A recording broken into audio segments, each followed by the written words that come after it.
everybody, it's Tanya from The Spiritual View. I want you to meet my friends Maggie, Hello. Robert, and Rosie. Hi guys! You guys know Rosie from her wonderful show Angels Among Us. And today we are going to talk about the holidays. Woo! Coming up soon. Stress and remembering our loved ones through this time. Stress? What stress?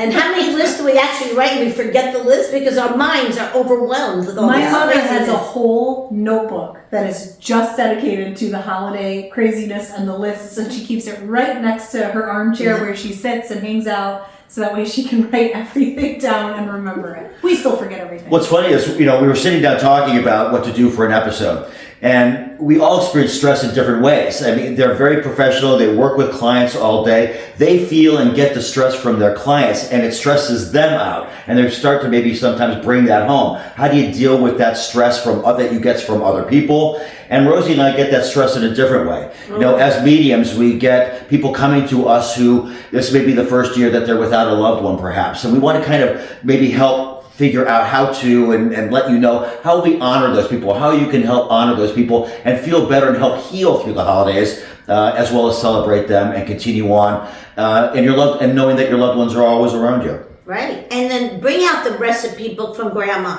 Look at the pages. Check out the calamari, the stuffed calamari, for example. My Grandma Rose, I was in charge of cleaning those nasty squids every Christmas Eve, pulling the gook out of those calamaris. Were disgusting, but guess what? Now, like my family's, I would say for the last, I'm married 43 years, so for the last at least 30 years, my tradition in my home every Christmas Eve is to make Grandma calamari, stuffed calamari, the 7 fishes. Many of you are Italian out there. Maybe you're not Italian, but you know what? Try those stuffed calamaris.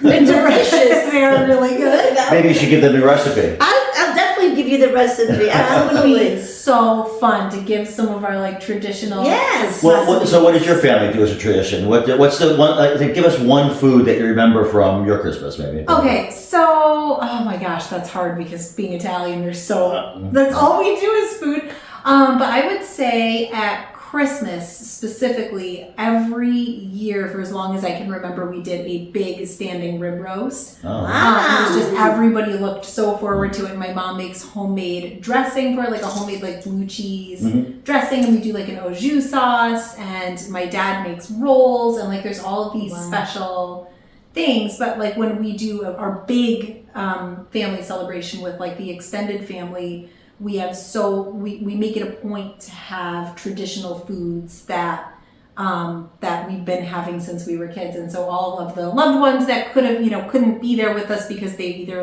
weren't present or passed away, it's we feel like we were celebrating by having these specific foods, because your food and then scents and things like that are tied to memories. Now, have you passed those down? Are you going to make sure that your children look at this, and do other people in the family? Do you get together and all kind of reminisce about those meals? We do. We get together, and it's we always kind of say that my grandmother, who passed away 10 years ago, is still technically the one organizing all the holidays for us, from beyond the grave, because we've been following her recipes and her traditions. And we've preserved them in several really cool ways. We have, each of the granddaughters has a little recipe box. Perfect. Nice. And we have some of her handwritten recipe cards. And my mother permanently preserved one of her recipes by having my father project it with one of those old-fashioned overhead projectors from school onto a table, and he traced her handwriting. Oh, wonderful. That's Very nice. Yeah, so we have a holiday recipe that we eat around every time we have dinner. And I think people should know too, these are wonderful ways, beautiful ways, to remember people that may not be at the table this year. This is something that you can do that everybody can, take home with them. So try and make it a more positive experience. We know that you're going to miss the loved one if this is their first, Christmas or Thanksgiving, that they're not around and sitting at the table with you. But there are ways to include them, and remember, they're going to be there. But these are ways to kind of, I know people who actually set a place for somebody at the table. We do that. I love that. Which is a lovely tradition. Yes, and it makes you really always, I think, appreciate that they're missing, but they're still included. I think it's a lovely way to do that. So try some of these things during your own holiday celebrations, because I think that they really do help heal in a lot of ways. Now, it's funny because you had a wonderful upbringing with your holidays. You had a wonderful upbringing with your holidays and the traditions. In my family, we're more Slovak and Hungarian, and we had kolache. So I remember mostly like the prune and the apricot and stuff, kolaches that my grandmother used to make. And she was, yes, and they were amazing. They're like little hamantassen almost. They were beautiful. Delicious, yeah. So I remember all of those growing up, and my other grandmother had all of my great grandmother's china and the place, and she would always put out the china, no matter how many people were coming. It was very, very, very formal, which I love being a gay man. I love that formality. I'm not a china kind of guy. So we would so every year for Thanksgiving, I like to put out the china, and that helps me remind me. It binds me to my family heritage, and because this is stuff that my great grandmother brought over on the boat. She cherished and they used once or twice a year. So it makes me feel good that I'm incorporating them in my life. And everybody in the family has eaten or drunk from the glasses. You still have those plates, Still right? have them all. They're 120 years old and they're beautiful, and some of them have chips on them and everything else. But again, it's the wear and tear of years of the family and then being used and included. And that brings so much happiness to the table. Yeah, it does. I still have my grandmother, the ugly, grandma, I'm sorry. Yeah, but they're unique, like, the ceramic for the gravy. Yes. I mean, Yeah. some of them are very, But you outlandish use them looking. anyway. But I still memories. because I use it because it reminds me of my grandma Rose. Yeah. And she taught me so many wonderful recipes. My mom, she's not here as well, and my mother's mother with all the baking. My God, the wine cookies. Beautiful memories as children, and I tried. Suzamel, which is my son Georgie's favorite cookies I make. But it's like every time we're in the kitchen making these amazing dishes, do I get teary-eyed? Of course. It's because you have mixed emotions. You miss them, but yet you embrace their love, and then you smile. Because you're really, their energy's there, and you But feel what's so funny, I think your children are going to now take things that you had when you passed and say, God forbid, years and years and years from now. But 100 years. exactly. So, but when it happens, you're leaving these things for them, and that they will remember you with, and that's what we brought fond memories for them, which is wonderful. We still have my grandmother's ladle, my mother's ladle. Like we keep certain things. And we use them during the holidays, which is crazy, but it's fun. And so I think that's a recommendation. Take out the china. I mean, there are so many people that get, for their wedding, that get china, that get silverware, and it sits in a box underneath a bed somewhere and never use the silverware. Pull out the silverware that you got 40 years ago from your wedding and use it finally. It's wonderful to use and appreciate it. And guess what? I think your children and then your grandchildren, now it means something to them. It doesn't mean anything in a box, but it means something if it has a memory from childhood. They did a poll many, many years ago, and one of the things parents used to think that, taking the memories that they asked a group of parents what they thought their children would remember from childhood, and then they actually interviewed the children. The parents thought, oh God, the children are going to remember that trip to Disney World, and they're going to remember this. But with the children, when they interviewed the children remembered making cookies with mom, eating the dough and stuff. Yeah. So take the time out to make the memory. It's not about the fabulous trip. It's not about the certain things. It's the time that you're actually spending with your loved ones that's actually important during the holiday. So try to kind of maybe reincorporate that into your holiday. And Tanya grew up in a completely different way than the three of us. And, Tanya, your experience I'm very, is amazing. very, very envious listening to your stories. I did not grow up having holidays, so Christmas was a really...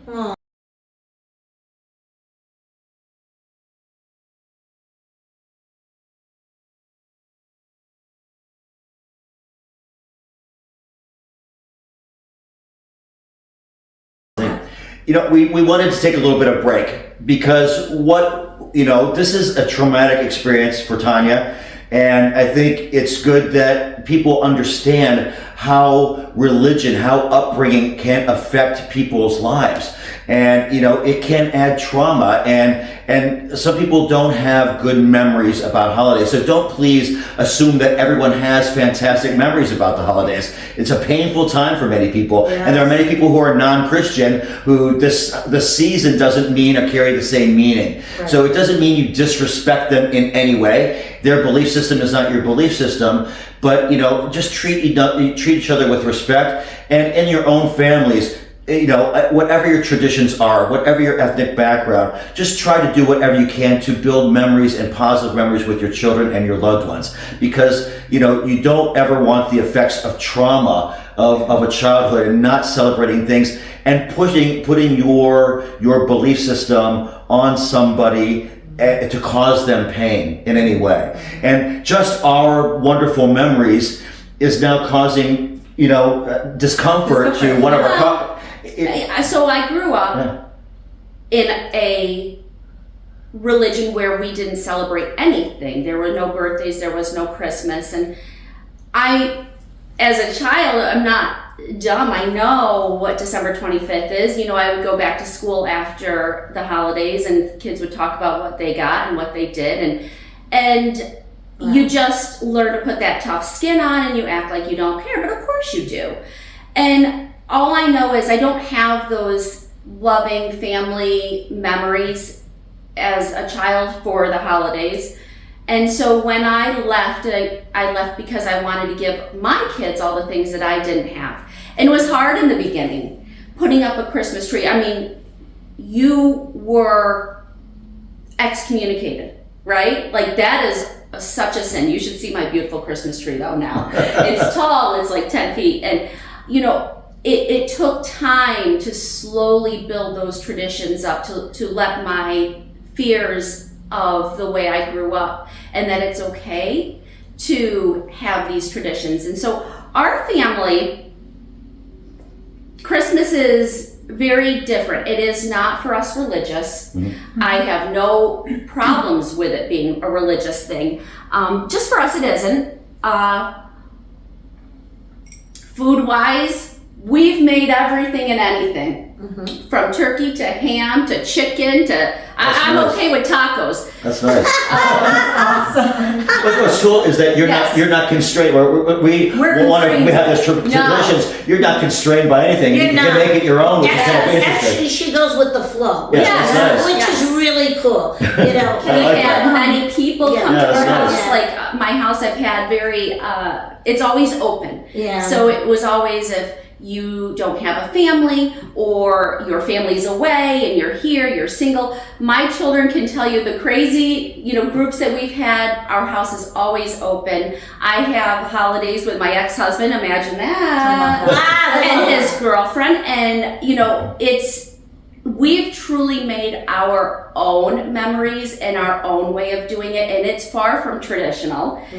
And that's family-centric. It's family and friend-centric, which is also holy in its own way. Yeah, it truly is, and that's a memory, and that's a memory right there. I think my son now cooks dinner. Oh, there you go. He loves that. That's so cute. Picturing him doing that. Let's think about it, like Thanksgiving. Yeah. If I don't make stuffed artichokes or the stuffing that my grandmother made, my kids would flip. I mean, you're not changing anything, right? So those kids want the same. That's what's unbelievable. And then Christmas Eve, we do, like I said, the 7 fishes. Mm-hmm. And then Christmas Day, the tradition with the Cuban family, because my husband's Cuban. So we do always the roasted pork. So that's what they love, the black beans and all the good stuff and the side dishes there. I need to make a note of and that. And the flan, all the Cuban traditional desserts, and the Italian, oh my God, the lemon tarals and all the red wine, though. It's just crazy, but it's a lot of work. Yeah. But we do. Yeah. We do it for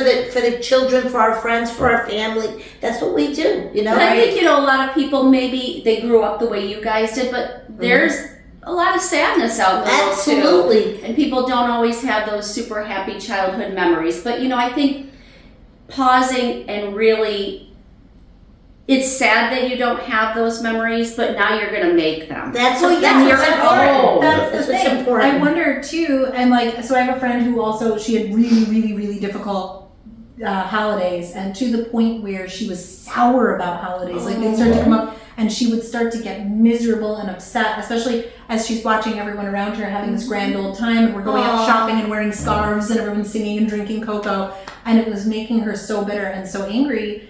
And we had a group conversation about the importance of getting to be the one that forms new traditions. There you go. Get to choose that for yourself going forward. You can choose joy and choose to have these beautiful moments, and maybe they don't look like other people's beautiful moments.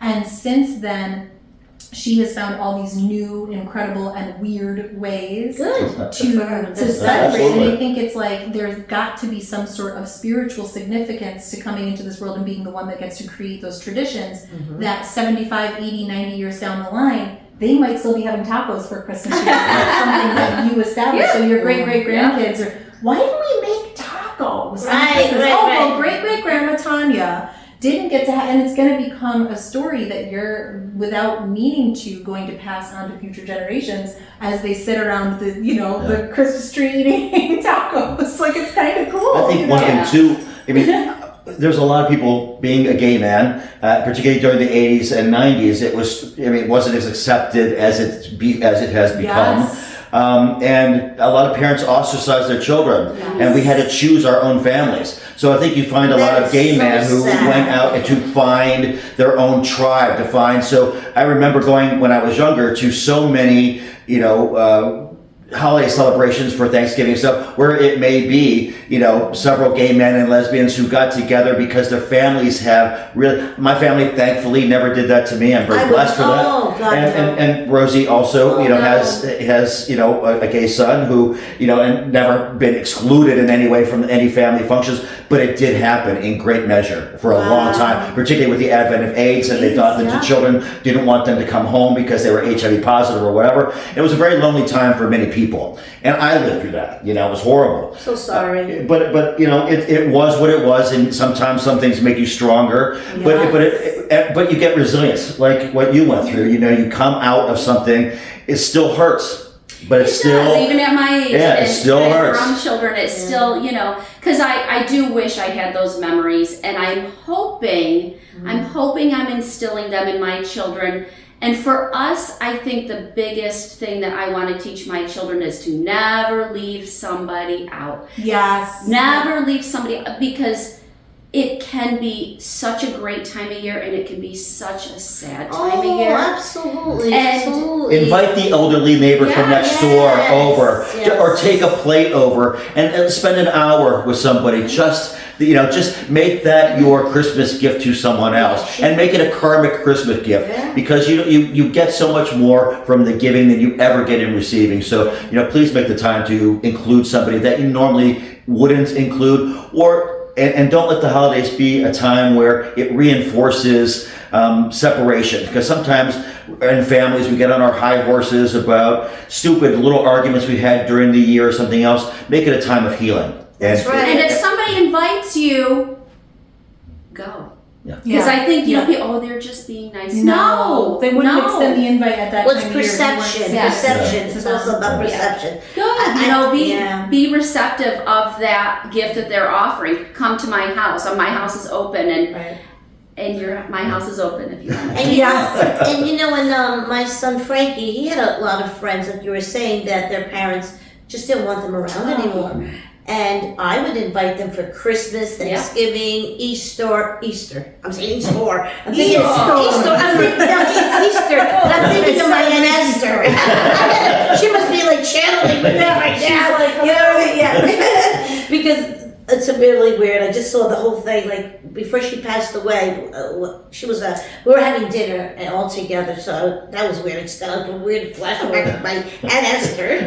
I love her dearly. That's my father's sister. But once again, getting back to what we were saying is that my son Frankie, especially when he was in college, a lot of those kids they couldn't fly back home, or they didn't have the money to go back home. And I said, no, they're not staying in a dorm and not enjoy Thanksgiving or Christmas or Easter. I mean, that's ridiculous. Or even like barbecues, like then how in the summertime they all leave to go back home. Some of them stayed at college, and they were so lonely. And I'm like, no, come on over, manja at my house. Who cares? mi casa es tuyo, my house is yours. Right. So, yeah, we have to embrace a lot of lonely people as well, and get rid of the grudges. A lot of people hold grudges. They have, like you say, a little argument, and next thing you know, I'm not going there for Thanksgiving. I don't care. I'm not doing it. But why not? Yeah. Right. That's a time of healing. As I said that, one of the things that hit me too is, but also don't be guilted into doing something that you don't feel is beneficial. Comfortable. Yeah. Make sure that you don't have to put on airs. If there's something, don't be guilted into doing something because you think it's going to please somebody. You also need to be true to yourself and true to the truth. Because sometimes there are things that I couldn't support, whether it is from a moral stance or something that they may be doing that when people get married, you're supposed to be there. They invite you to their wedding to support that marriage. Right. But if you find out that one of them is cheating on somebody, it's very hard for me to go and be nicey during the holidays and try to support that, right? So don't be guilted into anything either. Make the right decision. But usually it's more on the people are being polite to invite you, and it's, I don't know. It's just, I feel it's sometimes that people during the holidays with us, I pick up that depression in people, and I think even you guys, because you're hands on with your clients, you get that energy from people. This is very important as well. There's children that don't reach out to their parents, and there's a lot of lonely moms out there, because I deal with so many women in their 70s as well, not just young, clients. And they cry, and it breaks my heart that their daughters or sons have not picked up the phone. Yeah. And then all of a sudden they'll text them, "Would you like to come for Thanksgiving?" I mean, are you serious? That's what you do to your mom or dad? You wait a whole year or two and you don't communicate? What is that? You know what? It happens. Go. Yeah, but if they get that invite, go. Yeah, but the problem is they're swallowing their pride. The problem they're swallowing is, their pride, which is good. I mean, somebody's got to. They're hurt. But what my whole thing right now is, don't wait for the holidays to reach out to your parents. True. You know what I mean? You don't need a special day. Pick up the phone. You only have a certain span of days, and you only get so many Christmases. And even though that sounds like such a depressing thing to say that our Christmases are numbered or measured, but it's true. It's true. So to skip them because of even I'm going to say this, and I don't want to get off on a tangent about this at all, but sometimes even like in my family, there's a political divide. Some feel this way, some feel that way. Big one. And there's a cluster of them that will not come to Christmas because these ones voted this way. And it's like, you're going to let that divide you. And no one at my house really talks about politics around the Christmas dinner table. So why on earth would you rob yourself of that holiday with your family? You don't know how many of those you have because your days aren't promised. You have no idea how many Christmases. Politics changes. It's an ebb and a flow. It does. But your family doesn't. And religion. Right, your family doesn't. And so some people won't go to the holidays or they... Sexuality. Sexuality. I had a family member who converted to Judaism, and for a while he wasn't attending holiday celebrations.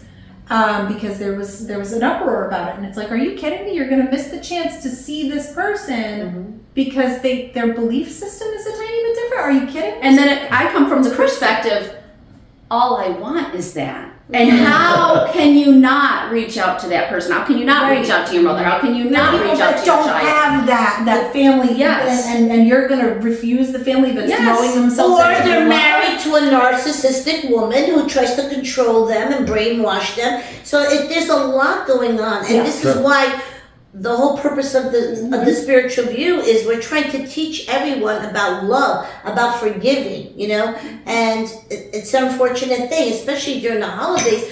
Why bring political views to divide the family? Or like you say, right? Yeah.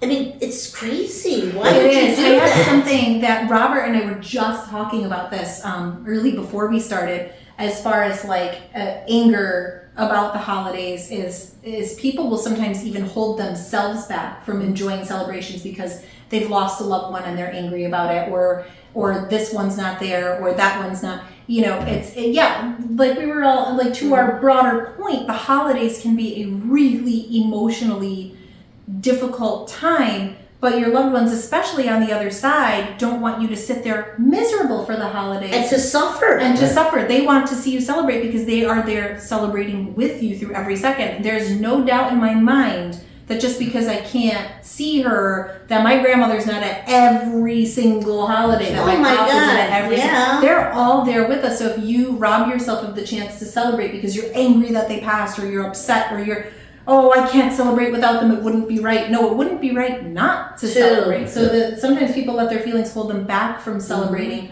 or those amongst us living, not attending holidays because they're angry about this or that. This is not a time for anger. This is a time for joy, Joy, love. It's in peace, all the yeah. Christmas songs, which you probably don't know a lot. We'll sing them to you, don't worry. But it's in every Christmas song, peace and love and tidings of comfort and joy. And that's why they sing about that in all the carols and all the stories, is because it's a time for love. And we put all of that behind us, whether it's living or dead. And do you know our loved ones suffer when our family get divided, and Yes. we're not, and Because we're they not. can see it. Yeah, they see it, they suffer, and because what they want is love, and they want memory, and they want the traditions to continue. Absolutely. You know, so if you're not doing that, it's not cool. It's so funny what this is reminding me of. We actually, I forget sometimes that we're recording because we sit around and we talk about this, like this, and different subjects all the time. And that's why we hope you're enjoying this. You know, we love that we all have such a different background. It's similar in many ways, but very different in other ways. And I think it really helps add different, nuance to the conversation. And hopefully it resonates with the people who are watching out there. Yes. And if you have any questions or comments, please put them in the section. I promise we'll get back to you and answer all of them as well, because we enjoy doing that. We enjoy trying to do, part of what we're trying to do is to help and heal and help you on your spiritual journey. That's part of what we're doing. So please, if you have any questions or comments, please make sure you put them in the comment section, and one of us will get back to you. Like and subscribe. Yes, like and subscribe if you want to keep seeing episodes like this. Yes. The best way to catch those, we put it out there on Facebook. We'll be putting it out on other social media platforms, but the very best way to actually see us do this and so much more than this is going to be to subscribe to our YouTube channel at Spiritual View Group. So that's And leave us comments about a subject you may want to hear about. Something that's really good. Something that we haven't What do you want thought us to talk about? Yeah, what do you want us to discuss? And we'll take 20 minutes, a half an hour, and just put 4 people who have, a relative long lifetimes of experience talking about it. Mine's not very long. it's mercifully brief. On this end of the couch. Let's share those recipes. Exactly. Let's share the recipes. Put your recipes out there Yeah, too, your that'd be family great. recipe. That'd be One great. great way for people, especially who are trying to establish new traditions, is to see some of those recipes and like. And we can add your recipes into our traditions. Yes. You know what I think I'll do is you go ahead and whoever we're going to pick one of the recipes, and at the next time we get together, I'll make one. And Yes, you make it. I'll have my husband make it. He is not the chef. My husband will make it. Mark will be. They want to live to see the next holiday, so Robert has graciously decided. You'll eat it. I'll You'll eat eat it. You're not gonna make it. As long as it's not pulling guts out of squid, I'm okay. Oh, stop it. Let me tell you something. I make the best stuffed calamari. My grandma Rose, oh my God, God bless her.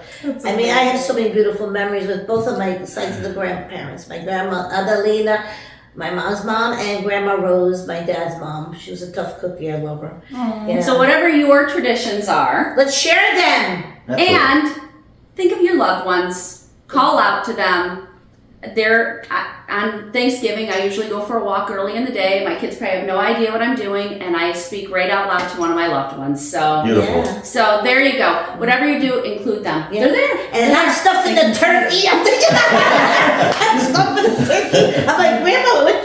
It's funny. She said, don't forget to sew it. I'm like, You can hear your Sewing. people speaking to you when you like. My Nana had this obsession with when you buy canned goods from the stores, like the can of cranberries, which I just think is just disgusting. But you have to That little sound. She was obsessed with wiping the cans with her little. She had this rag called a handy wipe. I don't know if anyone knows what a handy wipe is. Yes. She had this handy wipe, and we buried her with one because she always had one in her hand. Gotta wipe it down. So I'm like, oh, stop it! It's not that bad. Every time I go to open a can, you gotta wipe down. Like, son, I'm not doing it this time. I'm not. And the pressure, I can feel her behind me watching to see if I wipe down the top of the can before I use it. That's gotta be an Italian. That's My mother, Rosa. I'm like, okay, get it, Mom. I started clean. First I had to wash it with this in the sink, and then I had to dry it, really dry. Yep. I'm like, Oh, what are you you open doing? it. That's funny. Yeah. It must be. She used to wash the watermelon, and my mother washed everything. Like before she sliced it, you gotta wash it. There's germs, you don't know. Mom, what germs? Well, you don't know whoever picked it and went to the bathroom, they washed their hands, they picked it. I'm like, oh my God, Mom. All right, guys. We'll end on that thought. On that note, wash Love your and hands in light. your cans. Love and blessings always straight from my heart. God bless you all. Thank you Join for us joining again. us, and we'll Absolutely. see you again soon. See you next time. See you next time. Ciao. Bye. Love you guys.